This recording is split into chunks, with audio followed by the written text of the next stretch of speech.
Shalom, shalom, shalom, you guys. I am making this video. I'm back at the fountain again. Back at the fountain. I have one of my little seeds with me today. I want to finish. I am on parts 5. Hold on. Part 6 of Genesis. I'm gonna try to speed the story up because Genesis actually goes into great detail, especially with the genealogy, and a lot of us really need to start looking at that, because a lot of this stuff, as far as not the chosen people, but the adversary, the people that are against the chosen people, a lot of them are from over east. So even when you read biblically, it talks about how how Lot and Abram at the time, when they decided to go for land. Speaking of that, let me talk about that now. Get into chapters 13 and so on. And the reason why I say so on is because I'm going to just keep going. Once Abram and his wife Sarai left Abimelech. Abimelech was the person that was about to wife Sarai until he found out she was already a married woman and she was married to a prophet. Since no harm came to her or Abram at the time, the Most High blessed Abimelech and his land and his people, and his people started to conceive and have seed. Now, after Abram and his wife Sarai left, the Most High gave them plenty. Actually, Abimelech gave them plenty once they left, because the Most High spared his life and his household. So after that, Abram and his nephew Lot, they had a lot of herd. They had a lot of cattle. They were very rich. That's considered to be rich, wealthy. They were so rich and wealthy to the point it was so big they could not have room for. They both couldn't stay in the same spot. It's almost like having two strong, powerful rulers try to rule one country. It won't happen, because one person will want it their way, another person will want it their way. In this case, Abram's his servants and his helpers were getting into it with Lot's helpers and servants. So Abram gave his nephew the choice. You choose as to what land you want to go to. Where do you want to go? If you choose the left, I'll choose the right. Wherever you want to go, you can pick. So Lot set his eyes on the east. He set it toward Jordan. Biblically speaking, that's the name. That's what it said. He set it towards Jordan. So he went, and because he said the land in Jordan was very rich. The land was rich. It was plenteous. It was full of water. It was a nice, rich land. The soil was nice. Everything was nice. So he set his eyes on that, and Abram went the other way. So when they split up, Lot didn't realize or know when he chose Jordan that the land of Sodom and Gomorrah was close by. And during the time that he chose the land, Sodom and even all the way up until the Most High had the two angels destroy it, Sodom and Gomorrah was still wicked in the sight of the Most High. They didn't worship the Most High. They did a lot of bad stuff during Lot's time. So when Lot chose this land, something bad ended up happening to him. Sad to say. While he was in this land, a war broke out with other kingdoms, to the point Lot got caught up, and all his riches, even himself, was held captive by Sodom and Gomorrah in this land. One of Lot's servants got away and went back to Abram at the time, and told him what happened to Lot and what happened to where he was. So Abram got so furious, got so mad, he went to go, collect his brethren. He went to go, to help his family. That's like human nature, for you to go out and help your family. It's almost like some hood stuff. You find out one of your cousins got jumped on or somebody robbed him, you getting up, what happened? You going to fight. So Abram went and got over 300 of his men in his own household to go collect Lot, get all his stuff back, and the people of the land, or where he went to go collect Lot and all of his whole household, they couldn't do nothing but respect Abram and what he did. So they let Lot go. They let everything that he had go, and they even let, his people go, meaning his servants and everything. They let everybody go. Lot, after Abram collected him, he talked to him, and he still needed to find his own land because him and Abram was still together. It's just too much. So Abram went somewhere else this time. After that,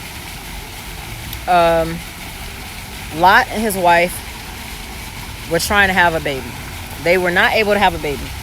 So Sarai suggested that her servant, her handmaid, Hagar, which was an Egyptian woman, was to go on to her husband and have a baby for her, which will still be a seed through her, but it's coming from the surrogate, meaning the handmaid in this case, the person that's actually having the baby for the person that originally supposed to have it. So she gave up her handmaid for Abram to wife. Abram and the Most High and Abram agreed to it. Abram took Hagar as a wife, laid down with her, but before he had the child, or before they had the child together, Hagar despised Sarai, meaning she didn't like her. Like, she despised her. She did not like her. She hated her. It disgusted her to see her. So Sarai went to her husband Abram and was like, since she's having this baby, she's looking down on me. She doesn't like me. So Abram told her, relax. Even though, she's having this child through you, for you, I'ma still choose you over her, regardless of the fact. We're only, it's only about the baby in this case. So the Most High came to Hagar while Hagar was at a well and told her that, and correct me if I'm wrong, if it wasn't a well, but the Most High came to her and told her that she will have a son, and his name shall be called Ishmael. So when she conceived, Abram named the child Ishmael, and so that child lived to be a young adult. He had the child at a young age. I mean, he had the child, and the child grew to be, a young adult age. And later on, and I'm speeding up this story, Sarai, the Most High promised Sarai, and he actually changed her name to Sarah, that she was going to have a child. And before I get into the Most High talking to her about the child, the Most High came, at least from what the version 16:11 is saying, the Most High, the Lord in this case, came to Abram. Him and someone else came, which was probably an angel at the time, came to Abram in his land. Abram and his wife prepared a meal for the angels, or for the Most High and the angel, and the Lord told him that he will have a child in his old age. Sarai, she was, being nosy. She overheard the Most High telling Abram this, and she laughed about it, and she kind of joked about it and was like, me have a baby at this old age? The Most High can give me a baby at this, in this old age? She kind of questioned the Most High. So the Most High heard her and asked Abram, where's your wife? And he said she's in the tent. And he was like, she just mocked the Most High. She just mocked me and said that, I'm not able to give her a baby at her old age. And she heard that part as well. He called her out, asked her, did she say it? She denied it and lied about it.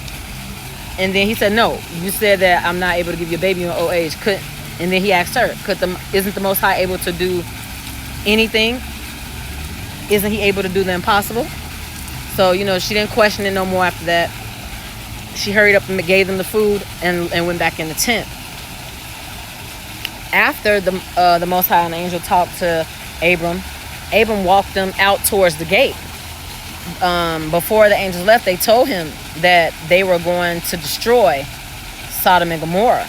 Because actually, that was the land that Lot went back to. Close to that land where he went back to. So, Abram asked the Most High, if you can find 50, 40, 30, 20, even 10 people in this land that are righteous, that are good, will you save that place? The Most High said, yeah, I will save that place. But he knew that he couldn't save that place. So the angel and the Most High went on their way. Now the Most High sent 2 angels some days later to Lot. Lot was standing outside waiting for them. When Lot seen the 2 angels, he went to go meet them. The angel said that they would stay outside all night. And Lot said no, because Lot knew the people. He knew the people were wicked, were bad, corrupt. So he told the angels to come in the house with him. As he's taking these angels to his house, the people, the bystanders are looking and seeing these people. Seeing these 2 people that Lot is with walking to his house. So they come to Lot's house, come to his doorstep and ask him, where are the men that you were walking with that you invited to your house? Bring them out so we can come in onto them, meaning have sex with them, meaning rape them. And that's the reason why the 2 angels came to destroy that place in the first place, because of that reason, because of the blasphemy, because of the wickedness that was happening. So, to make a long story short, Lot told them that, they couldn't. Lot said, no, you can have my 2 daughters. And because his daughters never touched. His daughters were still virgins. So the men was like, no, we don't want them. We want the men that you brought in there. So the 2 angels pulled Lot in the house and blinded everybody that was standing outside of their door. Everybody. Meaning basically the whole town was standing in front of Lot's house just so they can rape these 2 angels. So the angels told them, when the morning break, when morning comes, you guys have to leave immediately. You have to go. So as soon as the dawn broke, the angels hurried up, got them out of the house, and gave them a warning. Told them where to go. Told them, to leave this place, go far to the mountains. Told them, do not turn around and look at this place, for they will destroy it and everything around it in the vicinity. They want them to get completely out of the borders of Sodom and Gomorrah. So as they're leaving, the angels are destroying Sodom and Gomorrah, burning it to the ground. The daughters of Lot and his wife were the ones that the angels saved. But something happened there. The wife, I guess she felt that she was missing something. Maybe she wanted to see what the angels were doing to Sodom and Gomorrah. She turned around. So when she turned around, she was turned into a pillar of salt. She died as a pillar of salt. So, of course, Lot was hurt by it. The children were hurt by it, but they kept going. They couldn't stop. Once they completely got out of Sodom and Gomorrah into the mountains, they laid and had rest. The daughters thought that that the father was the only person in the world, since the Most High destroyed Sodom and Gomorrah. He was the only man around. They talked amongst themselves as the father slept and said, why don't we get the father drunken and lay down with him where we can have kids, so that way we can keep on the family seed. So the oldest daughter laid down with the father first, got him drunk and laid down with him first. And she conceived and had a son whose name was called Moab. And those people still live on till this day. And I have to do some research on it. which are considered the Moabites in this case as the Chinese people, the Asians. And the younger daughter, the next day, got the father drunk, laid down with him, and conceived. And she also had a son. And she named that son Ammon, which is named after Amman, Jordan, to this day. That's the capital of Amman. You know, in that place right now, it's Arab people in that spot. So, after this, later on, now it's Sarah's turn. The Most High changed her name from Sarai to Sarah. She and Abram lay down, and they conceived, and they had a son, and the Most High told them to name that son Isaac, because the Most High chose, and the Most High told Abram, he's like, instead of your name being Abram, now your name is Abraham. And the child that Sarah has, that will be the seed of many nations, of great nations. He also told Hagar and Abram the same thing about Ishmael, saying that he will be a son of many nations, and he will have 12 princes.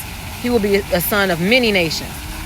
Now, getting back to Isaac, he told him to name his son Isaac, for Abram and Isaac will be the father of many nations, of the chosen seed, of the peculiar people, which will lead to another story coming later on after this. But I got my hair covered, y'all. I ain't out here, you know, disrespecting the Most High. But I'm going to end it with that. And I'm going to get back into some more of the true stories of our history. Not his story that other nations and countries have been making about us and been lying, claiming, saying is theirs. So I hope this was edifying. This is like a simple way of explaining it, because a lot of people, I'm not going to say they don't get it, because the Bible is literally self-explanatory, but a lot of people don't like reading. So this is my summarization of it in simple terms. And also, too, you can go back into it yourself and read if you want. But I hope you guys enjoyed the part 6 to the story of Genesis. I will come back in a little while. I hope you guys have a good day. Shalom, Toda Wabah, Thawadaya, and Hallelujah.